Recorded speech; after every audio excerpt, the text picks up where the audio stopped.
మాట్లాడింది. నేను చూసింది ఇద్దరు కోటరెడ్డి విషయంలో 2-3 సార్లు మాట్లాడింది. సరే అతనికి నచ్చలేదు, వెళ్ళిపోయాడు. బాలినేని నచ్చకపోతే వెళ్ళిపోవచ్చు కదా, కానీ ఎందుకు అంత సాగదీస్తాడు? ప్రతి వారం, ప్రతి నెలకో 2 నెలకోసారి అందరూ మర్చిపోయినప్పుడు ఇందులో 2 కోణాలు ఉంటాయి. ఒకటి అక్కడ చెప్పేటటువంటిది ఈ మనీ ఫ్యాక్టర్స్ ఉన్నాయి, తన డిమాండ్లని తీర్చుకోవడం.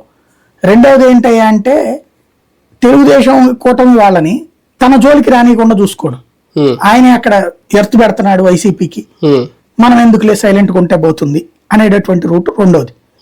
మూడోది ఏంటయ్యా అంటే తనకి ఎట్టించి ఆఫర్ వస్తుంది అని వెతుకుతున్నాడా. ఇప్పుడు ఒంగోలులో బాలినేనికి మంచి పేరుంది. మొన్న ఆయన ఏం చెప్పాడు, ఒంగోలు నేను 5 పైసలు కలెక్ట్ చేసి ఉంటే చూపెట్టండి అన్నాడు. పవన్ కళ్యాణ్ వీళ్ళు ఏం చెప్పారు, జిల్లా అంతా నువ్వు వసూలు చేస్తున్నావు అన్నాడు. అంటే జిల్లా అంతా వసూలు చేసి ఒంగోలు ఒక్క చోట చేయలేదన్నే కదా అక్కడ లెక్క. ప్రతి మైనింగ్ ఆయనకి వాటా వెళ్లాల్సిందే, ప్రతి ఇసుకది ఆయనకి వాటా వెళ్లాల్సిందే. అన్ని తీసుకుని ఇంకోటి అసాంఘిక శక్తుల్ని పెంచి పోషించుకున్నాడు. అవన్నీ వెక్స్ అవబట్టినే కదా. నువ్వు దామచర్ల వాళ్ళకి ఇట్లాంటి పేరు లేదు. దామచర్ల జనార్దన్ గాని అంతకుముందు వాళ్ళ నాన్నకు గాని రౌడీజాన్ని ప్రోత్సహించే పేరు లేదు. రౌడీజాన్ని పక్కన పెడతారన్న ఉద్దేశంతోనే వాళ్ళని